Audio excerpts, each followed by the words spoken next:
Shalom Jemaat Gereja BES, selamat bergabung dalam kebaktian Gereja Blessing in the Spirit. Sebelum kita memulai kebaktian, mari kita sama-sama mau melihat profil dari Gereja BES. Gereja Blessing in the Spirit atau disingkat BES didirikan pada tahun 2006 di Singapura dan dipimpin oleh Gembala Senior Bapak Fengki Maukar. Gereja BES sendiri memiliki arti yaitu berkat kerohanian. Hingga saat ini, Gereja BES sudah memiliki 59 cabang di beberapa negara, antara lain Indonesia, Singapura, China, Australia, Ghana, dan Amerika. Visi dari Gereja BES berawal dari suatu penglihatan yang diberikan Tuhan kepada Gembala Senior, yaitu banyak jemaat Tuhan membangun gereja dengan mewah dan megah, namun dalamnya keropos. Yang artinya, banyak jemaat Tuhan yang membangun visi gereja dan melakukan kewajiban agamawi, namun karakter dan mentalnya tidak sesuai dengan karakter Kristus, yaitu hatinya dipenuhi dengan dendam, keserakahan, benci, kekhawatiran, dan tidak bisa mengampuni.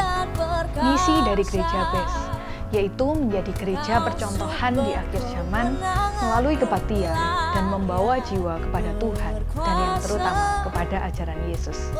Program Gereja BES diantaranya ialah: pertama, misi, mengunjungi lokasi-lokasi yang sulit dijangkau atau pedalaman di Indonesia dengan memberikan bantuan, motivasi, dan cara pandang tentang hidup, menumbuhkan keberanian terhadap tantangan, serta mengajarkan ajaran Yesus tentang kebenaran dan keselamatan. Kedua, Ladies Devotion, berasal dari kata lady yang berarti wanita dengan budi luhur, sedangkan devotion berasal dari kata devotee yang berarti setia saya mati. Ladies Devotion adalah program Gereja BES yang ditujukan untuk kaum wanita. Ketiga, Yes, yaitu Young People Evangelism Special Services, merupakan bagian dari regenerasi Gereja BES yang menjalankan visi Tuhan, di mana akan ada ratusan, bahkan ribuan anak muda yang menyerahkan dirinya menjadi hamba Tuhan. Keempat, yaitu STT Adiwacana. Gereja BES memiliki sekolah tinggi teologi sendiri, yaitu dengan nama STT Adiwacana. Ada 3 program yang ditawarkan. Yang pertama, Sarjana S1 Teologi, yang kedua, Sarjana S1 PAK, dan yang ketiga, Pendidikan Agama Kristen.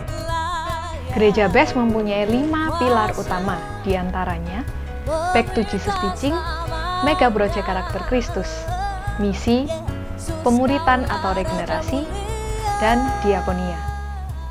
Mega Project Karakter Kristus merupakan ajaran dari Gereja BES, di mana melalui ajaran ini, gereja ingin membentuk mental, karakter, dan etika jemaat, sehingga sesuai dengan karakter Kristus. Sesaat lagi, kita akan mengikuti kebaktian Gereja BES. Mari, siapkan hati dan pikiran untuk kita bisa tetap kudus di dalam hadirat Tuhan. Selamat beribadah, Tuhan Tuhan Yesus Yesus memberkati. memberkati.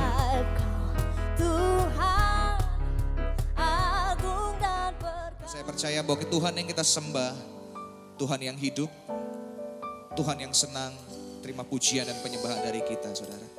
Mari kita siapkan hati kita di hadapan Tuhan. Kita bersyukur buat kebaikan yang Tuhan sudah berikan buat setiap kita. Tuhan yang tidak pernah tinggalkan janjinya buat setiap kita.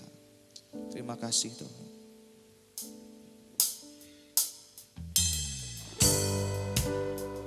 Terima kasih Bapak, untuk segala perkara ajaib yang Kau sudah kerjakan dalam hidup kami Tuhan. Tidak terukur kasih dan kesetiaan-Mu dalam hidup kami Tuhan. Makasih Bapak.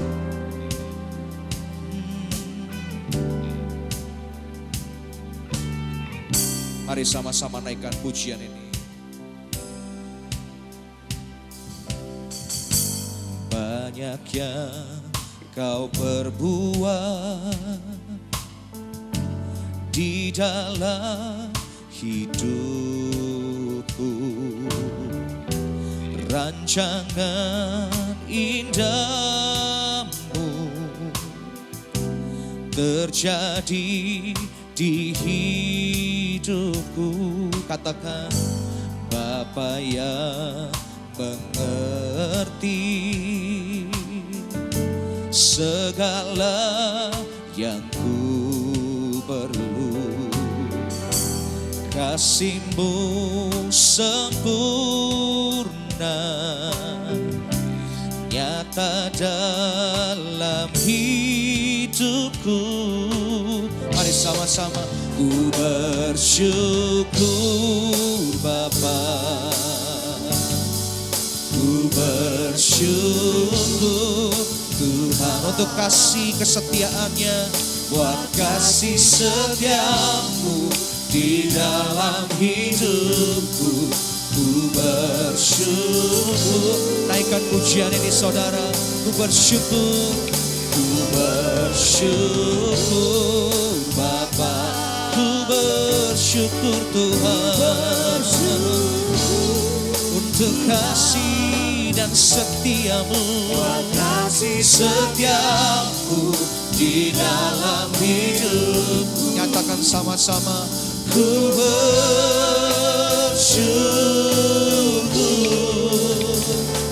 Tuhan.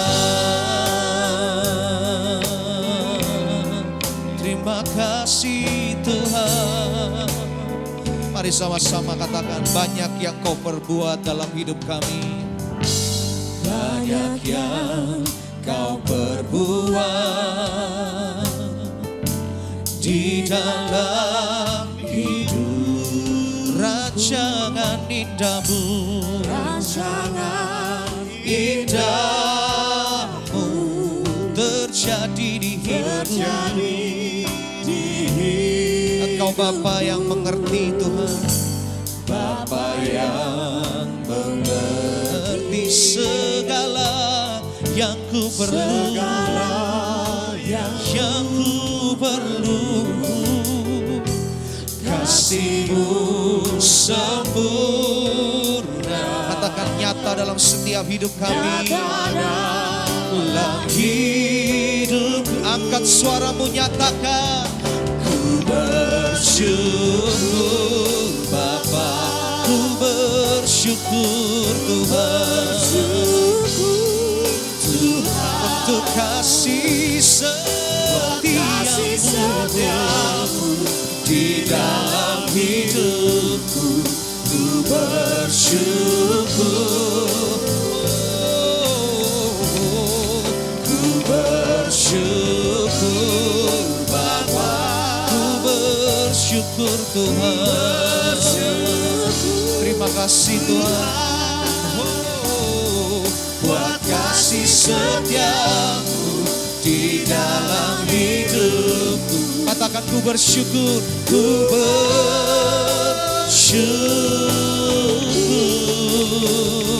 Tuhan. Saya undang jemaat untuk bangkit berdiri sama-sama di hadapan Tuhan.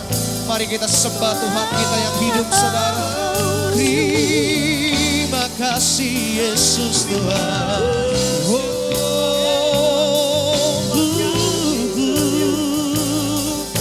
Dengan iman kami nyatakan Tuhan, sama-sama katakan. Oh, tak ada lembah gelap yang tak ku lewati tanpa hadir-Mu. Katakan, hati kami tak akan gentar, hatiku tak akan gentar, sebab ku tahu tangan-Mu yang menopangku. Tak ada lembah gelap, tak ada lembah gelap yang tak ku lewati tanpa hadir-Mu. Hatiku takkan gentar, sebab ku tahu tangan-Mu yang menopang. Katakan, Engkaulah Yesus Tuhan, Kaulah Yesus, Kaulah Tuhan, hanya Kau ku percaya. Kaulah Yesus, Kaulah Yesus, Kaulah Tuhan, harapan hidupku. Oh, angkat suaramu, ku bersyukur Bapa. Nyanyikan pujian ini dengan keras, saudara, dengan segenap iman dan pengharapanmu di hadapan Tuhan. Buat kasih setiamu di dalam hidup. bersyukur Bapa, ku bersyukur Bapa, ku bersyukur Tuhan untuk kasih dan kesetiaan-Mu Tuhan di dalam hidupku.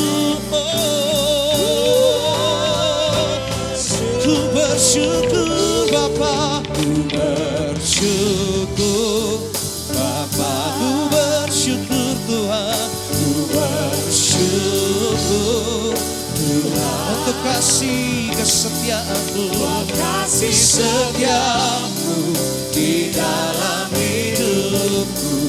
Ku bersyukur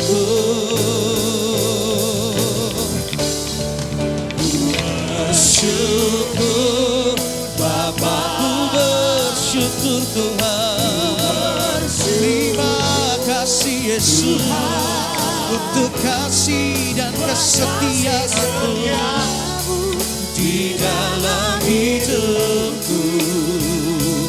Ku bersyukur, sekali lagi nyatakan, ku bersyukur Bapa,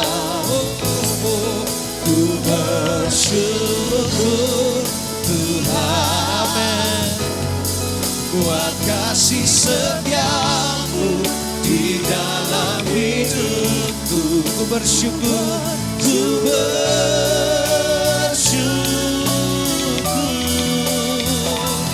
ku bersyukur,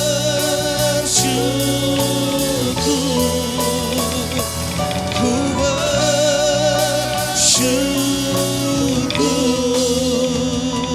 Tuhan.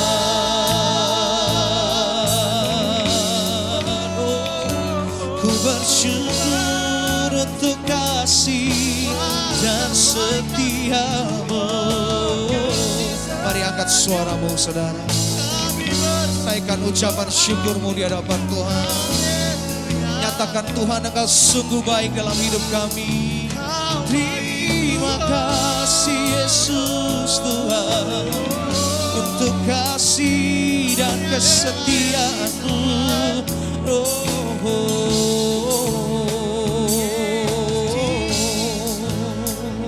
Haleluya. Terima kasih Yesus, terima kasih Tuhan. Haleluya,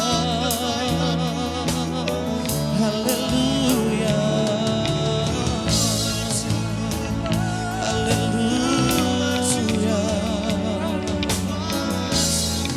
Engkau Tuhan yang setia, Tuhan yang selalu memegang janji-Mu dalam hidup kami Tuhan. Oh, kami bersyukur Tuhan. Haleluya. Terima kasih.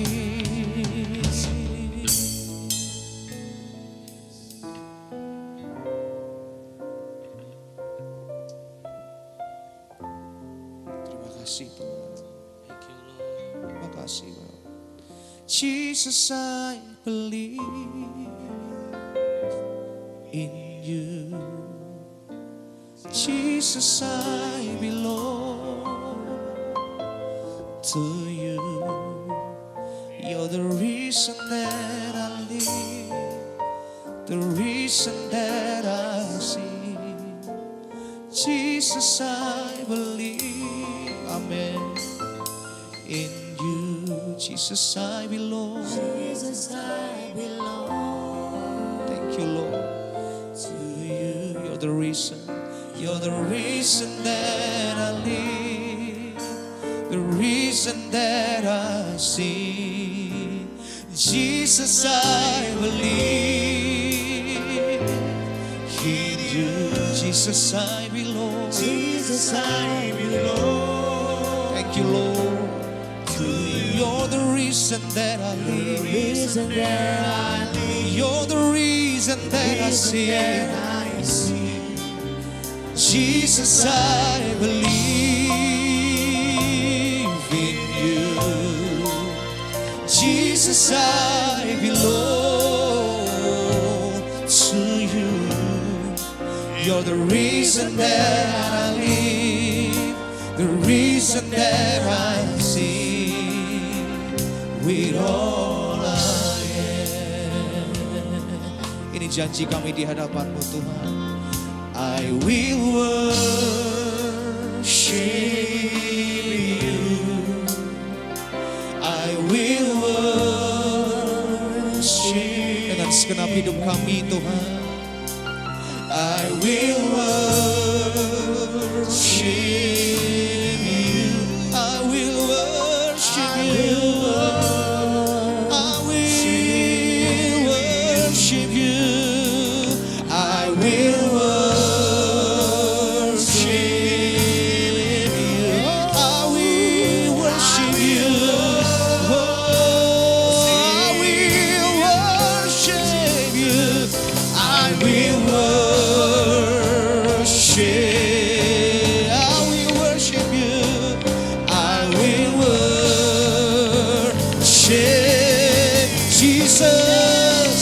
Jesus, I believe in Jesus, I belong to you. You are the reason that I live. You're the reason that I live. Jesus, I believe.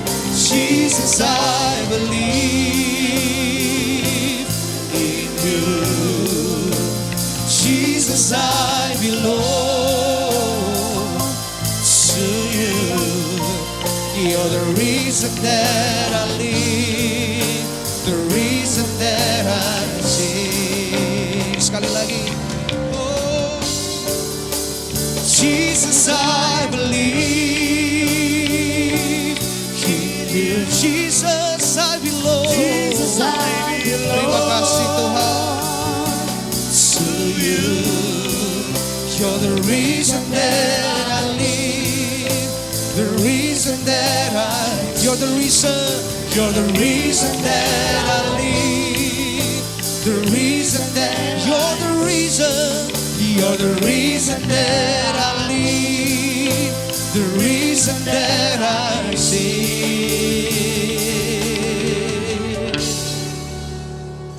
with all I am.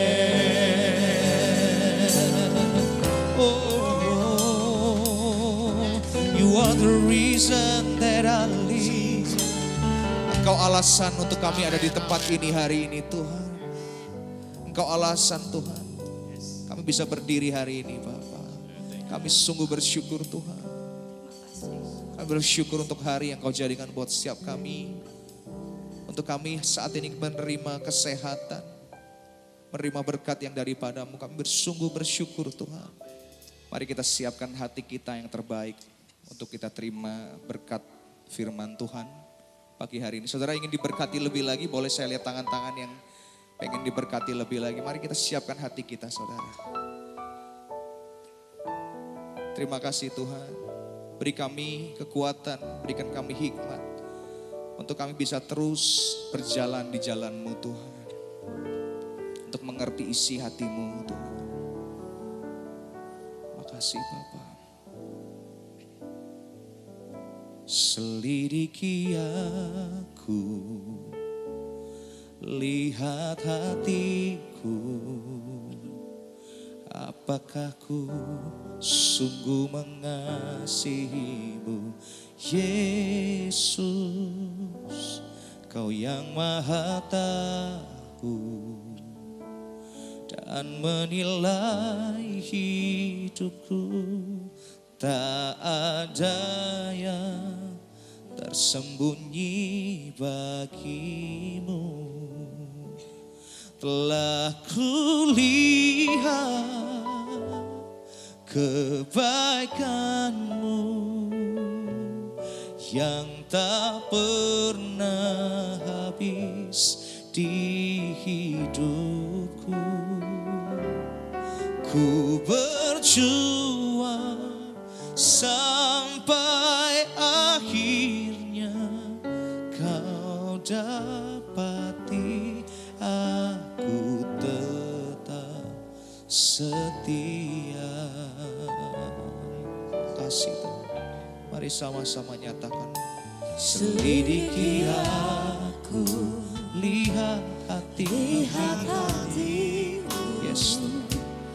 Apakah ku sungguh mengasihimu, Yesus? Kau yang maha tahu dan menilai hidup kami. Tak ada yang tersembunyi bagimu. Telah kulihat kebaikanmu yang tak pernah habis di hidupku. Ini berjuang Tuhan. Ku berjuang sampai akhirnya kau dapati aku tetap setia. Telah kulihat kebaikan-Mu Tuhan dalam sepanjang hidup kami. Penyertaan dan kesetiaan-Mu Tuhan. Ku berjuang sampai akhirnya kau dapati aku tetap setia. Terima kasih Tuhan untuk kesetiaan-Mu dalam sepanjang hidup kami, untuk penyertaan-Mu dalam setiap langkah kehidupan kami Tuhan. Mari berikan kami kekuatan untuk kami bisa berjuang sampai akhirnya Tuhan. Tetap setia mengiring Engkau Tuhan. Terima kasih Bapak. Sungguh ajaib Engkau Tuhan. Kami percaya setiap firman Tuhan itulah yang menopang hidup kami. Bahkan menopang seluruh isi dunia ini. Oleh karena itu kami mau bergantung kepada Tuhan. Kami mau bergantung kepada firman-Mu Tuhan. Dan hari ini kami mau mendengarkan isi hati Tuhan melalui firman Tuhan. Urapi setiap kami, mampukan setiap kami Tuhan untuk menangkapnya. Sehingga firman itu mengubah setiap hidup kami, mengubah setiap paradigma kami, sehingga kami mengerti Tuhan dari cara pandang Tuhan. Di dalam nama Tuhan Yesus, kami sambut firman-Mu. Haleluya. Amin. Shalom Bapak Ibu, silakan duduk. Puji Tuhan saudara, hari ini kita akan membahas dengan tema Glory of the World, yaitu tema gereja bulanan. Yang artinya adalah kemuliaan firman. Mulia adalah satu sifat saudara. Kemuliaan itu adalah satu keberadaan. Keberadaan itu adalah apa yang ada dan menekankan segala sesuatu yang ada. Nah, oleh karena itu saudara, firman Tuhan itu mempunyai keberadaan yang mulia. Mempunyai keberadaan yang mulia. Bahkan dikatakan saudara, firman Tuhan itu adalah Tuhan sendiri. Sehingga waktu Allah menjadikan dunia ini, Dia berfirman, maka apa yang tidak pernah ada menjadi ada. Kalau manusia saudara dia menciptakan dengan bahan baku yang sudah ada. Tetapi waktu Tuhan menjadikan dunia ini dari benar-benar yang tidak ada menjadi ada. Nah saudara bisa bayangkan, firman Tuhan yang kita dengar itu yang mencipta. Dan firman itu adalah Tuhan sendiri, saudara. Jadi saat kita membaca firman, mengimani firman Tuhan, saudara, itu sama kita sedang, saudara, mengimani Tuhan yang berbicara kepada kita. Contohnya, saudara, waktu Tuhan mengatakan, jadilah, maka itu adalah keinginan Tuhan untuk menjadikan segala sesuatunya. Seperti halnya saudara, saya katakan, kalau Bapak tidak boleh pergi ke tempat itu adalah keinginan saya supaya Bapak itu tidak pergi. Nah, begitupun halnya firman Tuhan, saudara. Apa yang tertulis ini adalah Tuhan sendiri, hati Tuhan, keinginan Tuhan, pikiran Tuhan. Dan kalau itu kita tangkap, kita percaya, apa yang tidak ada akan menjadi ada. Apa yang buruk akan menjadi baik, saudara. Nah, hari ini kita akan melihat atau kita akan belajar mengenai 4 poin. Apa kekuatan dari firman itu sendiri? Apa kehebatan dari firman itu, saudara?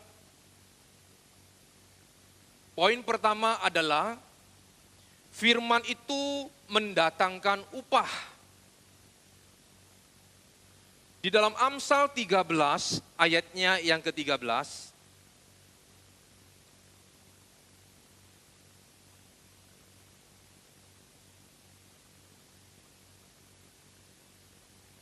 Amsal 13 ayat yang ke-13, siapa yang meremehkan firman, ia akan menanggung akibatnya. Tetapi siapa yang taat kepada perintah akan menerima balasan. Jadi saudara, kalau kita taat kepada firman, maka firman itu akan mendatangkan balasan. Apa balasannya? Adalah sesuatu yang baik. Tetapi kalau kita meremehkan firman, maka upahnya juga buruk, saudara. Saudara lihat Adam dan Hawa, waktu dia tidak mentaati perintah firman, pada saat itu Allah mengatakan, jangan kamu makan, maka kalau kamu makan, kamu akan mati. Dia meremehkan firman, dia tidak taat kepada firman. Sehingga yang terjadi, saudara, dia jatuh, lalu dia diusir dari Taman Eden. Tetapi sebaliknya kalau kita melakukan firman Tuhan, ganjaran orang yang rendah hati adalah kehormatan, kekayaan, dan kemuliaan, saudara. Maka itu akan menjadi upah kita.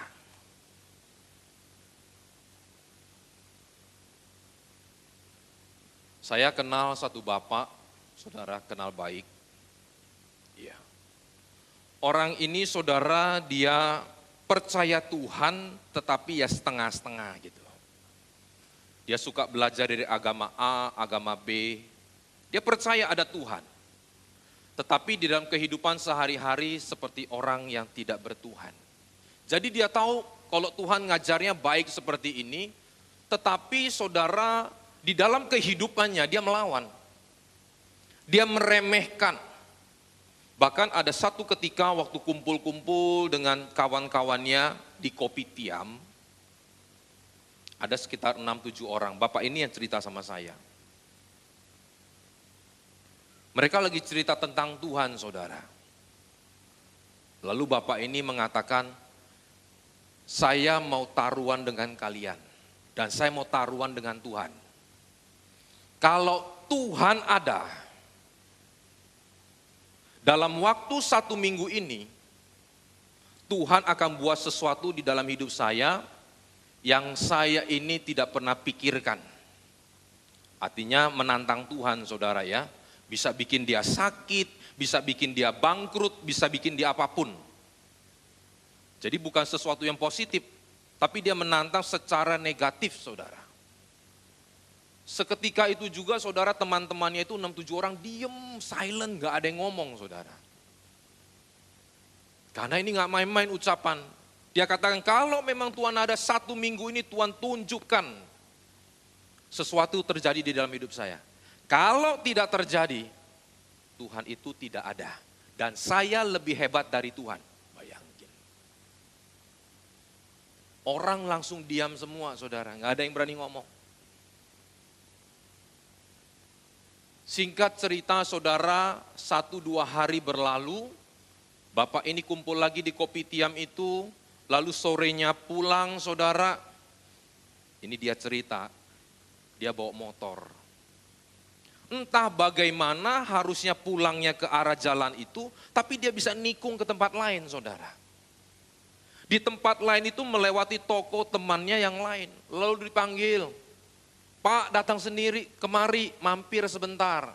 Dia mampir, saudara, ke sana. Kebetulan kaki dari bapak ini sakit. Pincang jalannya. Nah, teman dari tokonya itu lagi ada orang lain yang datang bertamu. Kenapa kaki kamu? Kemungkinan nih asam urat nih katanya. Oh gampang-gampang sini. Saya pijitin. Bapak ini bilang jangan, ini nggak boleh sembarangan pijit loh. Asam urat itu bukan dipijit, saudara. Tetapi karena bagaimana dipaksa, akhirnya ditekanlah dengkulnya, diurut. Wah sampai teriak-teriak. Gak apa-apa, saya jamin besok sembuh. Pulang bapak ini ke rumah, besok pagi gak bisa jalan, saudara. Bengkak kakinya, betisnya ini segede paha, saudara. Sakitnya di dengkul. Gak bisa jalan ke toilet pun harus merangkak, saudara. Dia baru ingat perkataan 2-3 hari yang lalu. Dia menantang Tuhan. Enggak sampai di sana. Dia pergi ke rumah sakit, diantar oleh anak-anaknya, saudara. Dokter bilang ini gampang. Gak masalah, kamu makan obat, tinggal di sini paling lama 5 hari. 5 hari berlewat, saudara, enggak sembuh juga. Dokter ini mulai bingung. Dokter ini ahli bedah. Dokter senior. Bagi dia ini kerjaan ya sehari-hari dia, saudara, udah nggak susah. Sampai dia ngomong, ini saya bingung, baru ketemu kali ini, obat sudah saya 5 hari ini saya campur begini, saudara, kasih yang terbaik, kalau dari sini penyakitnya begini, kasih, semua nggak bisa. Singkat cerita, bapak ini waktu malam, sudah sakitnya nggak ketulungan, dikasih rasa sakit pun, painkiller pun nggak selesai masalahnya. Sampai kepala ini dia bilang putar-putar, saudara. Sampai satu ketika dunia ini yang dia lihat ini jadi gelap. Pss. Lalu Tuhan tunjukkan neraka. Dia tunjukkan, saudara, ada orang yang berhamburan di neraka itu, ya. Ada setan atau iblis dengan tombak. Ini mohon maaf, saudara. Dia tusuk dari belakang ini, saudara, sampai ke mulutnya, keluar tombaknya yang kayak keris itu. Tapi nggak mati orangnya. Lalu dipanggul begini, saudara, diputar-putar seperti sate katanya.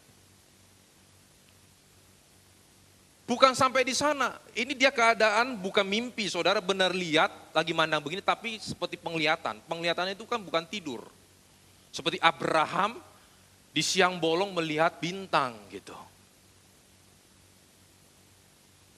Dia menengok ke sebelah sana, dia lihat ada bundelan api, lalu orang dipegang begini, saudara, kakinya mengapit gentong ini dengan bara, keluar asap, saudara. Dan orang itu nggak bisa mati. Dan orang yang tadi dipangguli satu-satu dibawa ke sana, ditempelkan ke tongnya.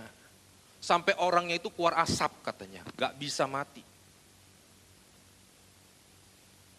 Di situ langsung dia berteriak, ampuni saya Tuhan. Dia mau balik itu, dia mau balik penglihatannya itu gak bisa. Dia mau balik, saudara. Akhirnya dia berteriak, ampuni saya Tuhan. Saya sudah menantang Tuhan dan saya mengaku salah, saya mau bertobat. Langsung set hilang. Saudara, langsung kepalanya yang buter itu langsung ini berangsur-angsur hilang. Dan yang luar biasanya, kaki yang sudah dibolongin tadi operasi saudara, nggak lama-lama, 2 hari langsung kering dan dokter bilang, ini saya nggak pernah temukan. Ini kesaksian hidup saudara. Bapak ini saya kenal dekat sekali. Inilah saudara, kalau kita meremehkan Tuhan, menantang Tuhan, yaitu firman itu adalah Tuhan sendiri, maka firman Tuhan dengan jelas mengatakan engkau akan menanggung akibatnya. Jadi bukan Tuhan yang mencelakakan loh saudara, tetapi kita yang menantang, kita yang melawan saudara. Contoh, kalau orang sudah dilarang untuk main judi, mabok-mabokan, nanti kalau kamu lakukan itu kamu bisa bangkrut, rusak hidupnya. Sudah diperingatin, tapi dia tetap lakukan. Akhirnya hidupnya rusak, hidupnya tidak menjadi baik. Apakah itu kesalahan orang sekitarnya? Kesalahan orang yang memperingatkannya? Apakah orang itu mengutuk dia? Tidak, saudara. Tetapi karena kita tidak melakukan perintahnya, sehingga kita menanggung akibatnya. Tetapi sebaliknya, orang yang mau merendahkan dirinya, orang yang mau merendahkan hatinya, maka ganjarannya adalah kehormatan, kekayaan, dan kemuliaan. Tergantung kita, saudara. Tergantung kita. Mau melakukan atau melawan. Firman mendatangkan upah. Bisa baik, bisa buruk. Yang kedua, firman itu adalah GPS kehidupan. GPS adalah Global Positioning System. Sistem di mana saudara memberitahu keberadaan kita. Posisi kita di mana secara global. Saya orang Jakarta. Saya nggak tahu jalan Surabaya. Tapi kalau selama saya punya GPS saudara, saya bisa kemana saya mau pergi. Di dalam Mazmur 119, ayatnya ke 105,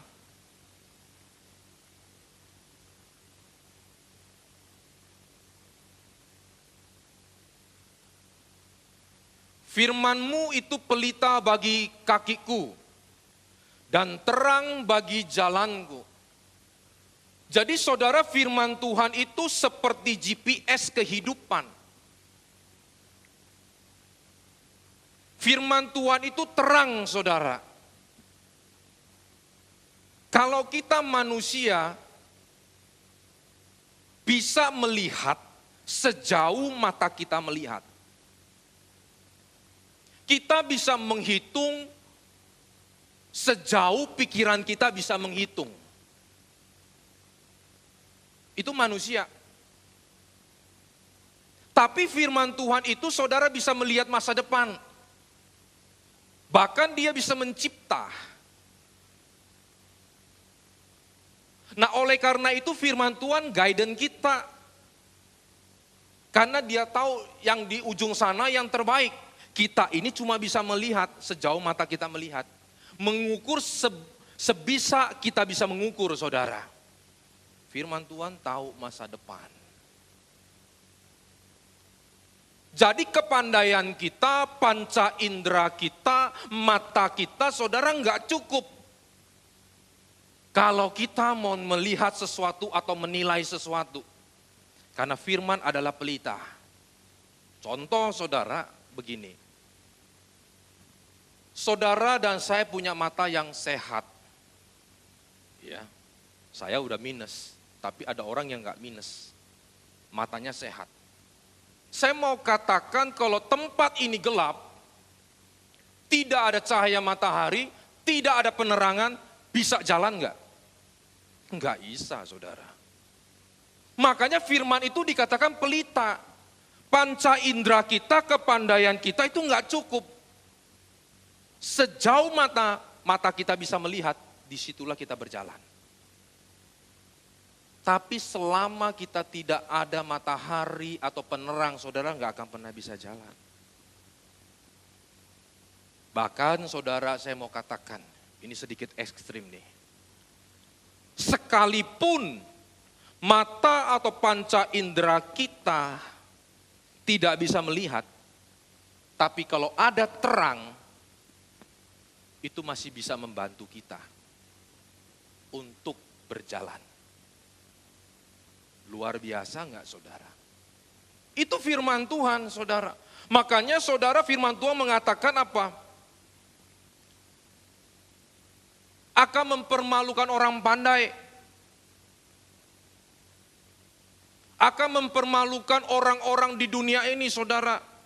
Saya pernah lihat di medsos.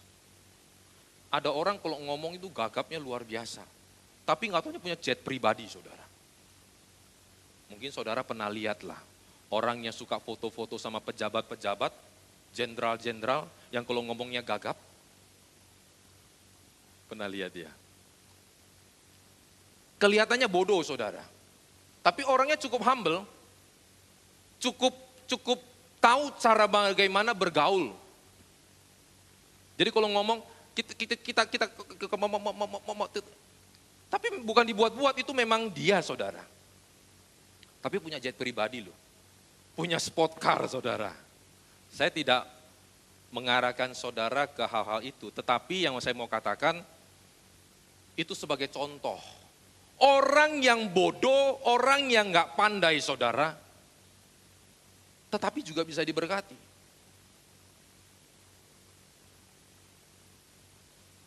Ada satu cerita begini, orang buta, artinya panca inderanya kan nggak berfungsi.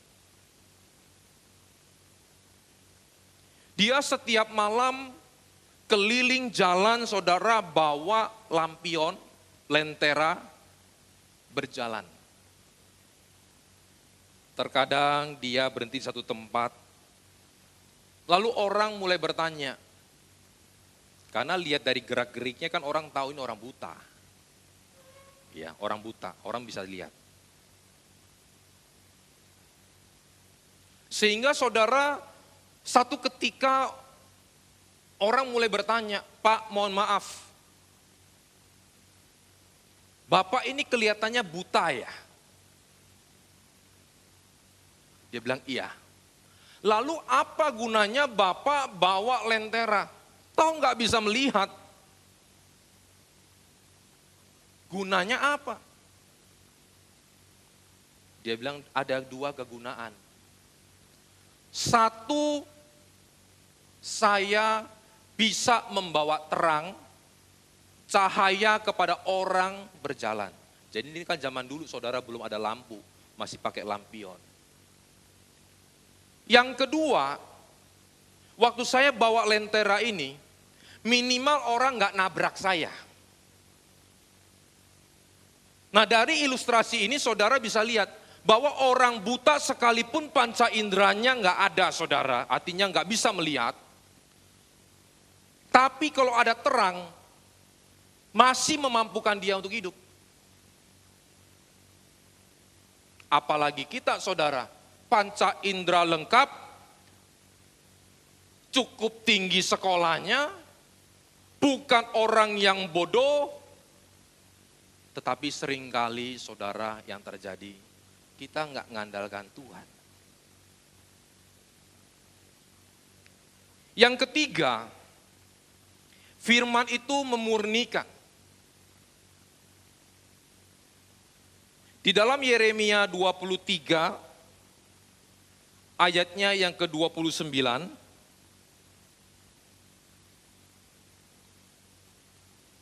sampai dengan ke-32, Yeremia 23 ayat yang ke-29.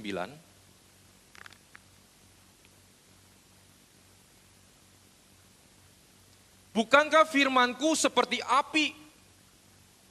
Demikianlah firman Tuhan, dan seperti palu yang menghancurkan bukit batu. Sebab itu sesungguhnya, aku akan menjadi lawan para nabi. Demikianlah firman Tuhan, yang mencuri firman-Ku masing-masing dari temannya. Curi firman itu dari teman seperti saudara lihat internet. Nggak salah. Tetapi saudara, kalau kita hanya mengambil sesuatu yang populer di luar dan mencoba menyenangkan hati daripada jemaatnya, orang yang mendengarnya, tanpa memperhatikan perintah Tuhan, maka saudara, kita sedang melawan Tuhan.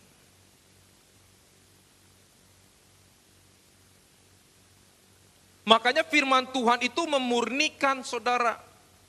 Dikatakan seperti api yang menghanguskan. Seperti palu yang menghancurkan. Firman itu saudara menegur kita, memurnikan kita, menasehatkan kita saudara. Itulah firman.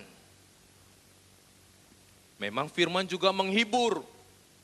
Tapi jangan lupa, firman itu juga memurnikan setiap hidup kita.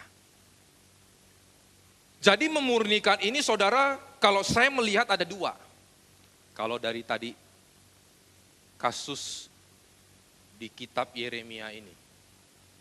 Di mana saudara pada saat itu nabi-nabi Baal banyak. Ada nabi-nabi palsu yang mengelilingi Raja Yehuda pada saat itu. Yang hanya saudara menyenangkan hati daripada rajanya. Salah satunya adalah Hananya.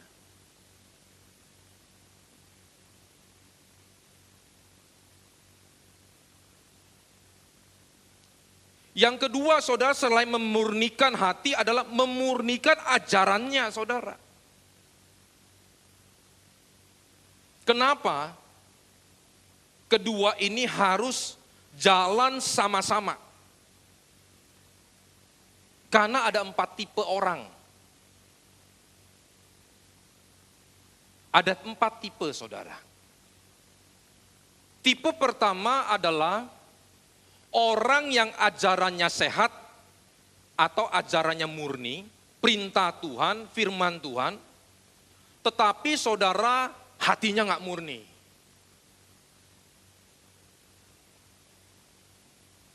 Yaitu seperti Bileam. Bileam menyampaikan apa yang Tuhan katakan loh kepada Raja Balak. Gak boleh mengutuki orang Israel, bangsa Israel saudara. Dia sampaikan gak boleh ini. Tetapi di satu sisi yang lain, tangannya tetap ngambil dari Balak. Ini namanya ajarannya sehat, ajarannya bagus, ada visi, tetapi hatinya nggak murni, saudara. Ini tipe yang pertama. Tipe yang kedua, hatinya murni, tapi ajarannya nggak sehat. Nggak dapat visi. Ini namanya orang, saudara, nggak mau belajar. Nggak mau belajar, saudara. Nggak dapat visi, saudara. Baik, mau bakti sosial, mau buka gereja, ya. Tetapi nggak mau belajar, saudara. Akhirnya apa? Tadi dikatakan, oh lagi populer ngajar kemakmuran, tak ambil kemakmuran. Lagi populer yang lucu-lucu, tak ambil yang lucu-lucu. Lagi populer dengan healing movement, tak ambil yang kesembuhan. Lagi populer yang begini, tak ambil yang begini. Apa tujuannya? Menyenangkan hati manusia. Itu orang yang gak punya visi. Saya tidak katakan saudara tidak boleh cari bahan dari semua. Kita juga cari saudara. Tetapi kalau tidak dapat visi dari Tuhan, hatinya cuma baik saudara, itu juga tidak cukup.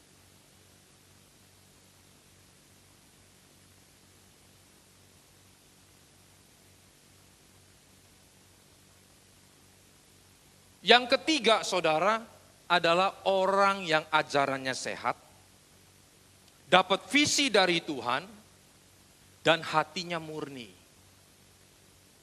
Itu seperti Yeremia tadi.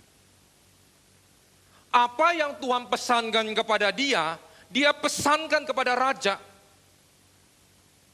Meskipun gak enak di telinga saudara, gak seperti Hananya, nabi-nabi yang lain.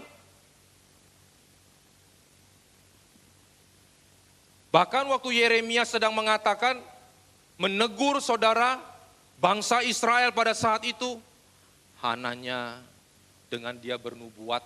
Nubuat itu kan rata-rata sesuatu yang positif saudara. Makanya Yeremia mengatakan moga-moga terjadi amin.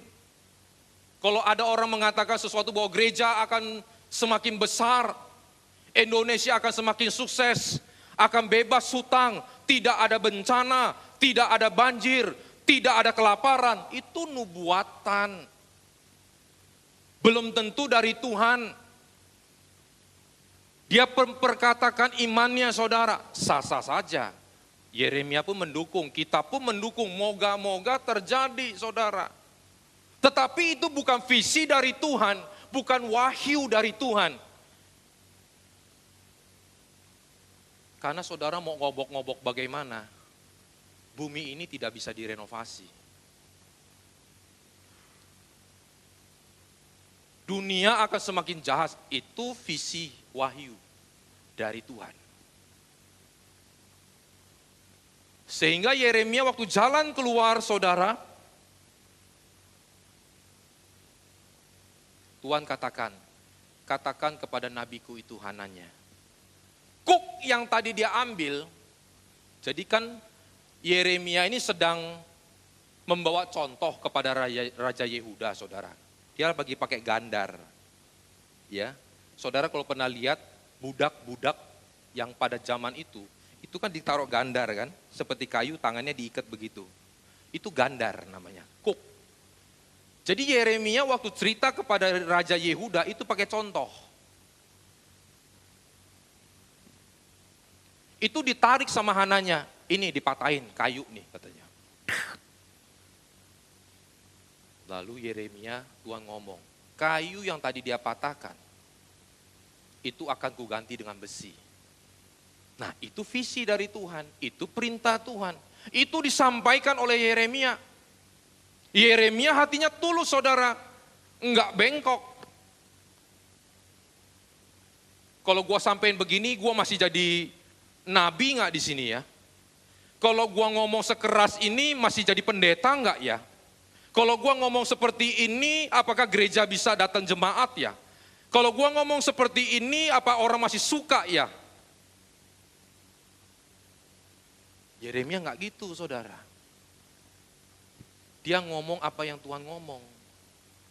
Dan dia memang enggak ada saudara, hati yang jahat itu enggak ada, murni. Yang paling cilaka, ini tipe yang keempat.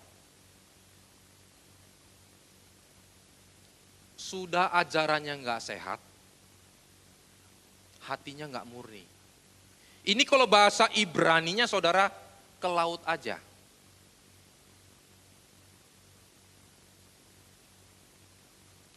Ada Pak seperti itu? Ada saudara, ada. Ngajarkan sesuatu saudara yang enggak ada di Alkitab. Mungkin ada di Alkitab tapi dia robah sedikit. Loh sekarang lagi muncul, nanti saudara bisa dengar trennya. Baptisan orang mati. Kalau penginjilan orang mati, saudara, itu mungkin dia masih nafsirnya salah waktu Yesus turun ke perut bumi. Sehingga saudara bagi dia, Yesus masih bisa menginjil tuh. Menginjil kepada orang-orang mati. Sehingga itu menjadi salah satu pengajarannya. Tapi kalau baptisan orang mati di mana, saudara? Orang sudah mati belum percaya Tuhan, dipaksakan. Supaya orang ini terima Tuhan, karena waktu hidup gak mau terima, duitnya banyak saudara.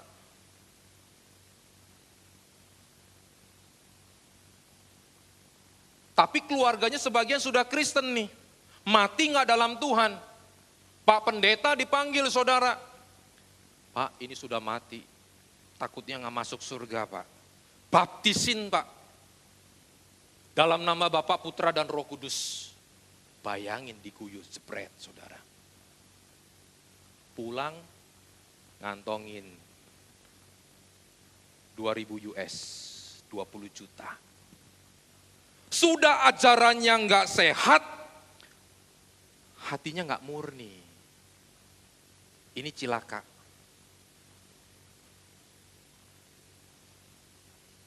Makanya firman itu memurnikan kita, saudara. Dan yang keempat, firman itu memberi hikmat. Di dalam 2 Timotius ketiga, ayatnya yang ke-15. 2 Timotius 3 ayatnya yang ke-15.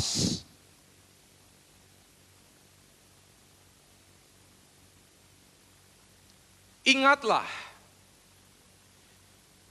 bahwa dari kecil engkau sudah mengenal kitab suci yang dapat memberi hikmat kepadamu dan menuntun engkau kepada keselamatan oleh iman kepada Kristus Yesus.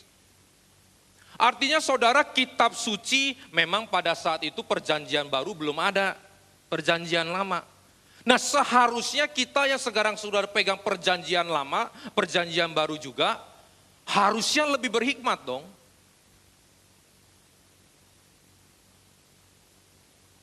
Karena pengetahuan itu beda dengan yang namanya hikmat, saudara.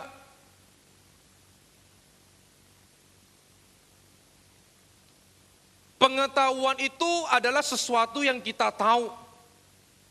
Kita bisa cari, kita bisa belajar. Tapi hikmat itu adalah cara atau bagaimana mengaplikasikannya apa yang kita sudah tahu ini. Itu hikmat.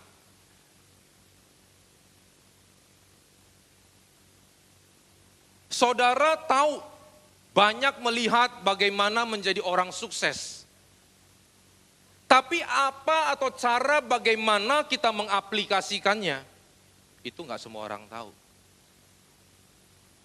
Makanya saudara perhatikan, khususnya anak-anak zaman sekarang termasuk saya.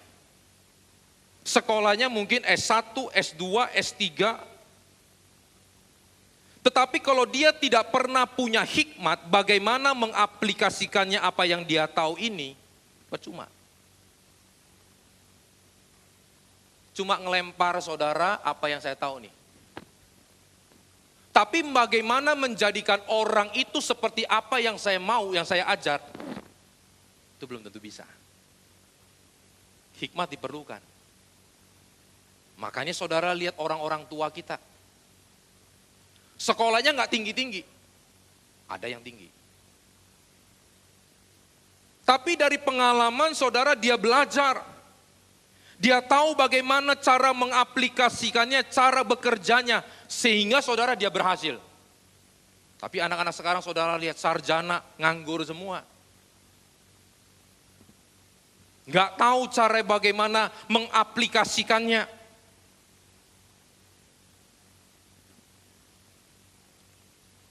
Salomo dia minta sama Tuhan, Tuhan beri saya hikmat supaya saya menjadi seorang pemimpin yang adil dan benar di mata Tuhan. Siapa yang nggak tahu adil seorang raja? Siapa yang nggak tahu saudara kalau kita memimpin itu harus adil? Itu pengetahuan. Semua orang tahu. Tapi bagaimana menjadi adil itu, mengambil keputusan, mengaplikasikannya itu perlu hikmat.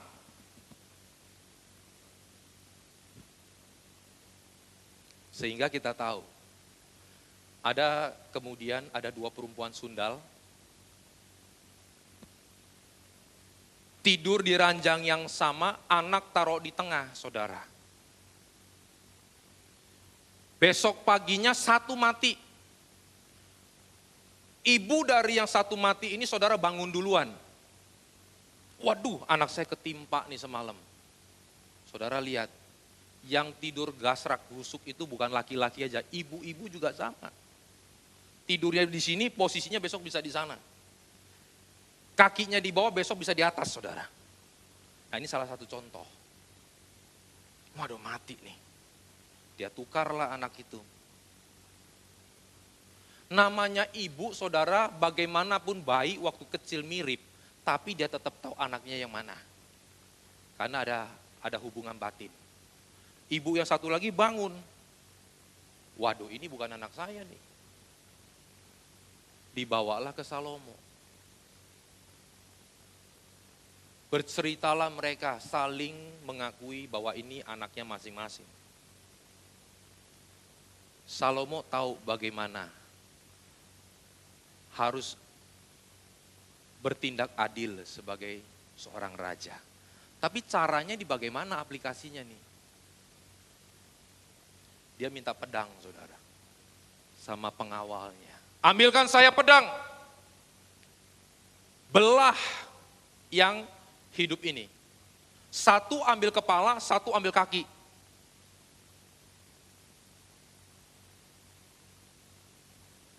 Ibu yang satu ngomong, betul raja itu adil. Silakan baginda raja, belalah bayi itu. Ibu yang satu ngomong, jangan rajaku, berikanlah kepada dia. Salomo tahu bagaimana mencari yang adil. Dia tahu ibu yang kedua ini anakmu, ambil. Hukum yang ini. Aplikasi, saudara, hikmat. Nah, itu kita dapat dari mana? Firman Tuhan, saudara. Akan memberikan kita hikmat. Bukan sekedar pengetahuan. Saya tutup dengan satu cerita lama, cerita Samkok. Di mana, saudara, ada kerajaan yang besar sama kerajaan yang kecil. Mereka itu selalu mengadakan sembara ngadu kuda. Karena dulu belum ada televisi, belum ada internet. Jadi kerjaannya yang ngadu kuda aja, saudara. Sekarang sudah ada internet, banyak kerjaan, bahkan sampai nganggur-nganggur orang. Tapi saja saudara masih ngadu ayam. Betul kan? Kalau dulu ngadu kuda, saudara. Sehingga kerajaan yang besar ini karena memang suplai makanannya bagus, ada pelatih yang bagus, kudanya ini kalau dilatih, saudara, kalau setiap mengadakan lomba pasti menang. Sampailah Cukeliang, saudara, orang ini kan pengembara. Masuklah di kerajaan yang kecil. Dan gak berapa lama lagi akan diadukan sembara ini.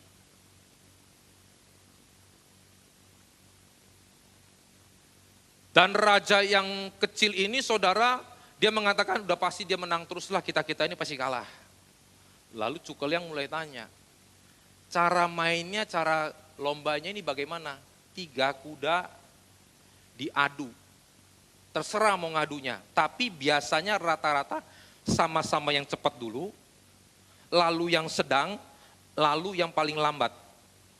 Ngadunya rata-rata begitu, karena orang punya cara hitung kan begitu. Yang cepat dulu, yang kedua, baru yang ketiga. Jadi semua ngadu cepat.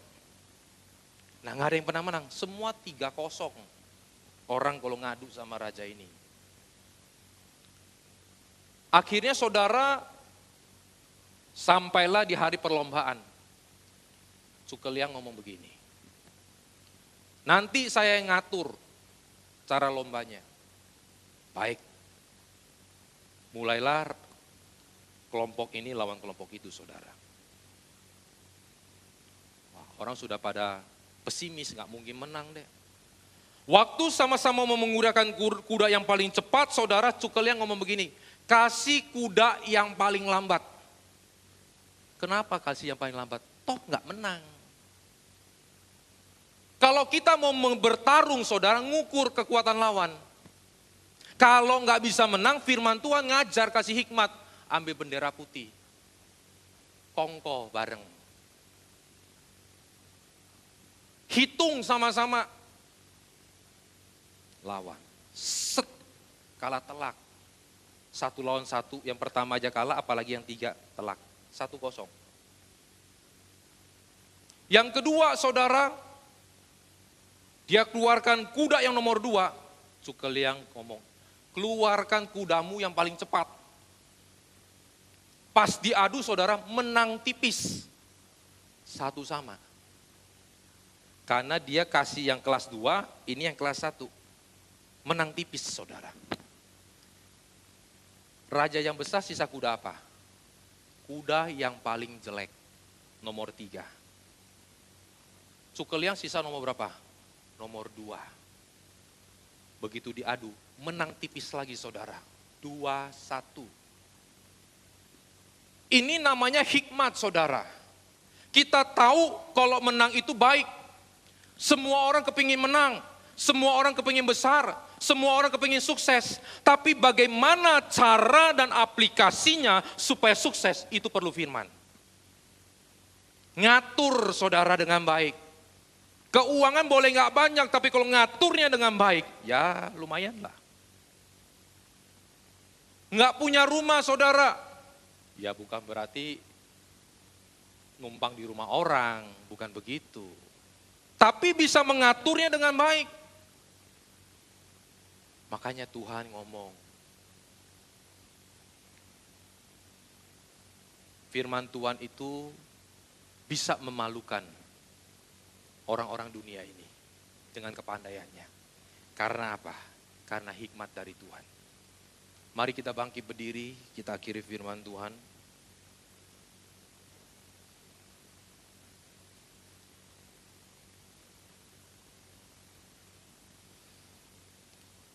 Bapa di dalam surga, firman-Mu itu yang menjadikan alam semesta ini.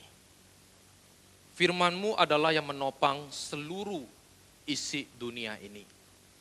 Bahkan setiap hidup manusia ditopang oleh firman Tuhan. Karena firman yang mendatangkan hikmat, firman itu yang memurnikan, firman-Mu yang mendatangkan upah. Firman-Mu sebagai penuntun setiap hidup kami. Oleh karena itu kami tidak mau meremehkan firman Tuhan. Kami akan terus membaca firman Tuhan, mendengarkan dengan baik. Karena kami tahu itu adalah Tuhan sendiri. Mengampuni setiap salah dosa kami Tuhan. Kami juga mau berdoa untuk gereja-gereja yang ada di seluruh dunia. Bagi para hamba Tuhan sampai kepada semua jemaatnya.